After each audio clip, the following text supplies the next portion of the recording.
Film की शुरुआत में हम देखते हैं कि एक यूनिवर्सिटी के लेक्चर हॉल में प्रोफेसर जूलियन अपने छात्रों को नियंदरथाल्स यानी प्राचीन मानव जाति के बारे में पढ़ा रहे होते हैं। वो बताते हैं कि नियंदरथाल्स एक ऐसी विलुप्त प्रजाति थी जिन्हें पहले बहुत ही मूर्ख और जंगली समझा जाता था।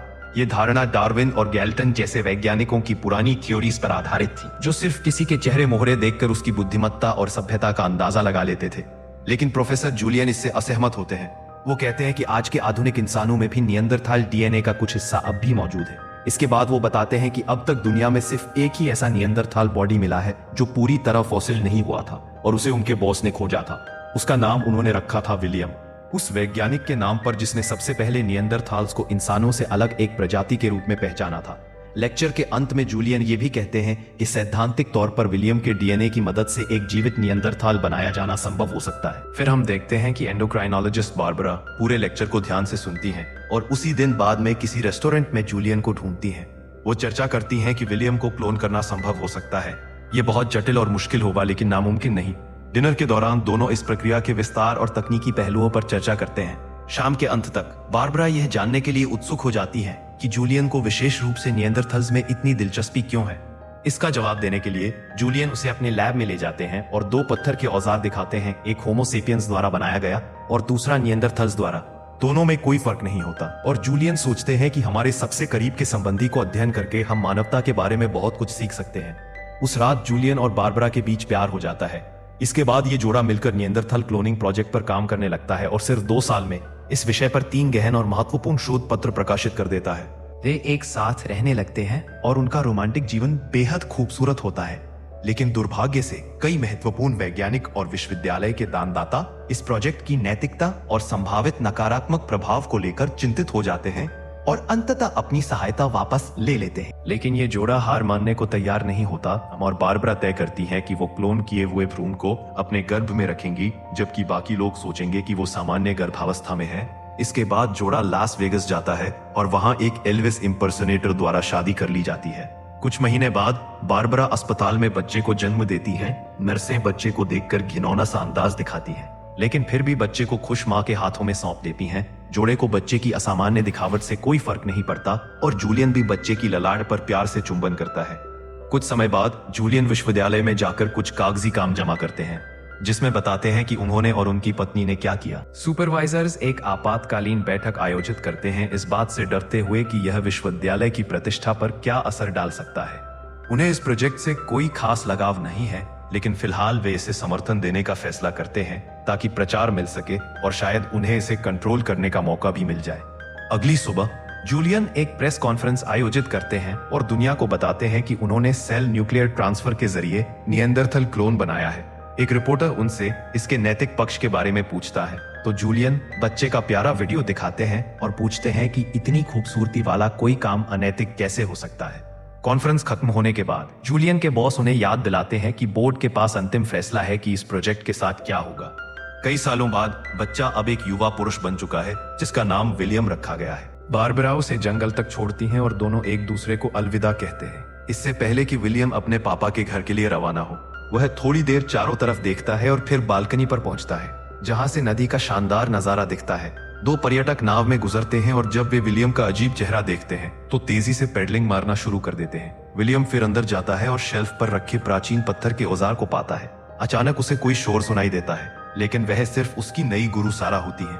वह बताती है कि जूलियन काम पर है और विलियम एक अजनबी के सामने खुद को थोड़ा अजीब महसूस करता है। उस रात जूलियन उनके साथ रात के खाने में शामिल होते हैं और सारा नोटिस करती है कि विलियम बहुत खा रहा है। तो जूलियन बताते हैं कि विलियम का मेटाबॉलिज्म अलग है और उसे सामान्य इंसान की तुलना में ज्यादा कैलोरीज की जरूरत होती है। खाने के बाद जूलियन विलियम को बताते हैं कि वह गर्व महसूस करते हैं कि उसने अपने सपनों का पीछा किया।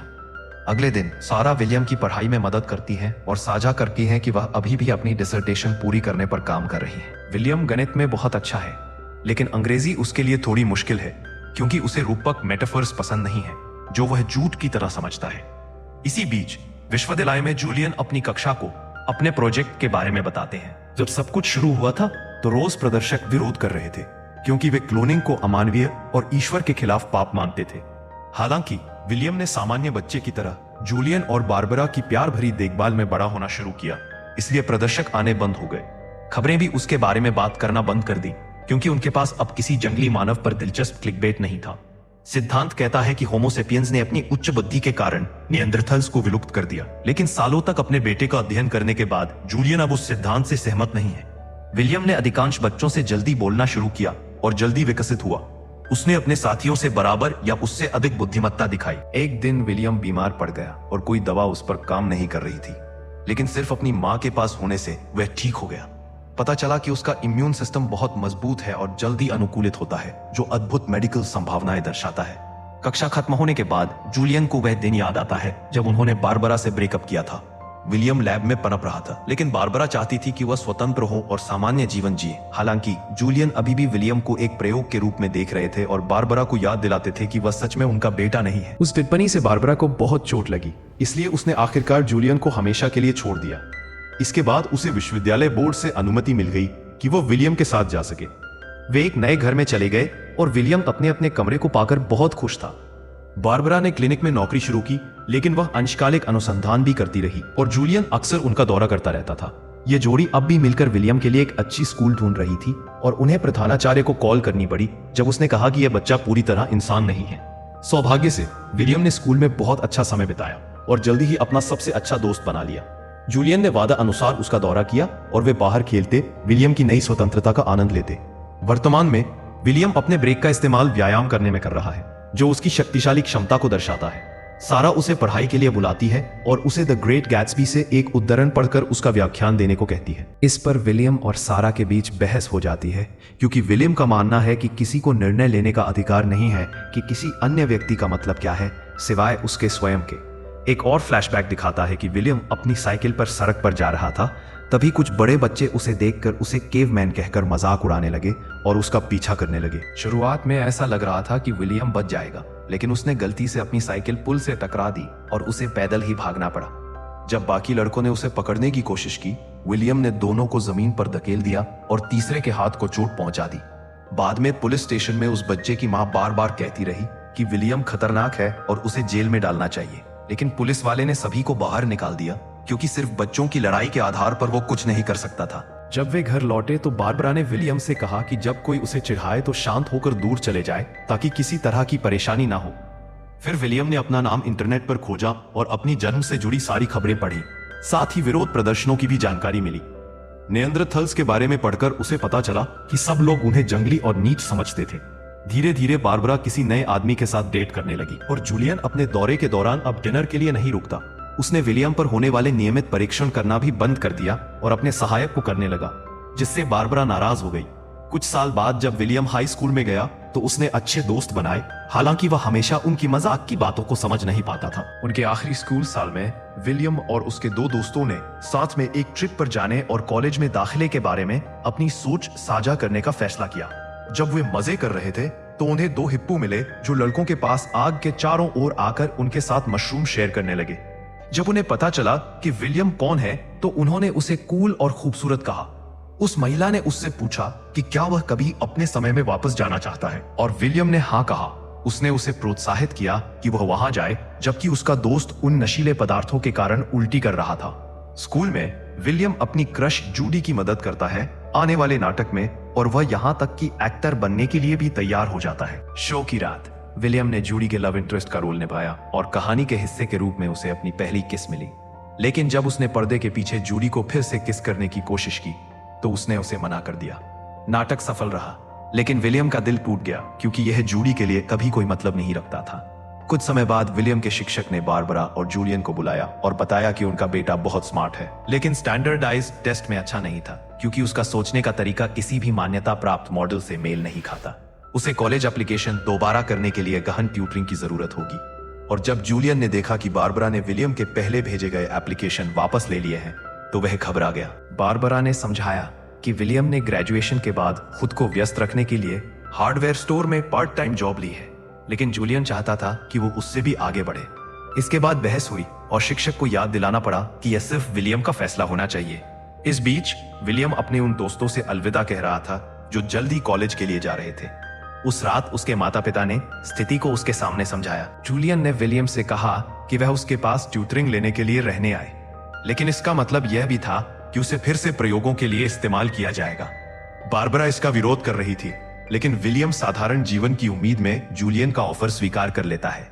वर्तमान में जूलियन विलियम के लेटेस्ट प्रैक्टिस टेस्ट को चेक करता है और गुस्से में आता है क्योंकि यह अभी भी पर्याप्त नहीं है और इसके लिए वह सारा को दोष देता है। सारा बताती है कि विलियम ने बहुत प्रगति की है और विलियम कहता है कि यह उसकी गलती नहीं है, लेकिन जूलियन टेस्ट पेपर्स उसके चेहरे पर फेंककर घर छोड़ देता है। जब विलियम रोने लगता है, सारा उसे भरोसा दिलाती है कि उसके स्कोर वास्तव में अच्छे हैं और उसे जंगल में वॉक पर ले जाती है। वह बताती है कि उसके माता पिता भी जब वह छोटी थी बहुत सख्त थे और वह लंबे समय तक उनसे नफरत करती रही कि उन्होंने उसके भविष्य का फैसला बिना पूछे तय कर दिया, लेकिन अब वह उनकी दी गई शानदार शिक्षा की सराहना करती है। इसके बदले विलियम बताता है कि उसे गाना पसंद है और स्कूल के प्ले का एक गाना सुनाता है। इसके बाद विलियम और सारा चुंबन करते हैं और थोड़ा गंदा हो जाते हैं। शाम को वे घर लौटते हैं और जूलियन दोनों को सिखाता है कि पढ़ाई के बजाय समय क्यों गवाया गया। उस रात विलियम पत्थर के औजार को घूरते हुए नहीं रुकता, सोचता है कि क्या वह कभी इससे किसी और स्तर पर जाएगा। कुछ समय बाद सारा विलियम को स्कूल ले जाती है ताकि वह अपने टेस्ट फिर से दे सके। सभी पेंसिल जो वह इस्तेमाल करने की कोशिश करता है टूट जाती हैं, इसलिए वह इसे एक संकेत मानता है और टेस्ट पूरा किए बिना कमरे से बाहर निकल जाता है। इसके बाद वह स्टोर जाता है और दो लड़कियां उस पर हंसती हैं, तो दुकानदार उन्हें असभ्य होने के लिए डांटता है। लंबी सैर के बाद विलियम विश्वविद्यालय जाता है ताकि वह गॉडविन से मिल सके। वही महिला जिसने नियंदरथल के अवशेष खोजे थे, वह उसे अपने लैब में ले जाती है जहां शव को विशेष संरक्षण के लिए एक पिंजरे में रखा गया है। विलियम शव को हर कोण से घूरते हुए रुक नहीं पाता और उसे लगता है कि शायद यह आदमी मुस्कुरा भी रहा है। गॉडविन समझाती हैं कि उन्हें नहीं पता कि उसकी मौत कैसे हुई क्योंकि शरीर पर कोई घाव या बीमारी के संकेत नहीं है। सिद्धांतों की बात करें तो वह बताती हैं कि होमो सेपियंस ने कहानियां बनाने और उन पर विश्वास करने की क्षमता विकसित की और ये कहानियां बड़ी संख्या में समूहों को एक साथ जोड़ सकती थी। इन उन्नत संख्या वाले समूहों ने नियंदरथलों को कम लाभकारी आवास में मजबूर किया, जिससे अंततः उनकी प्रजाति विलुप्त हो गई। जब विलियम कहानियों के बारे में पूछता है, गॉडविन बताती हैं कि इसमें धर्म से लेकर राजनीतिक ढांचा और पारिवारिक कहानियां तक सब शामिल है, वो सारी चीजें जिनके लिए लोग युद्ध करते और मरते थे। विलियम समझ नहीं पाता कि झूठों पर विश्वास करने से होमो सेपियंस बुद्धिमान कैसे बन गए और वह सोचता है कि नियांद्रथलों के विलुप्त होने का मुख्य कारण केवल उनकी कम संख्या थी। वह घोषणा करता है कि वह यहाँ संबंधित नहीं है और बॉक्स में पड़ा आदमी भी नहीं।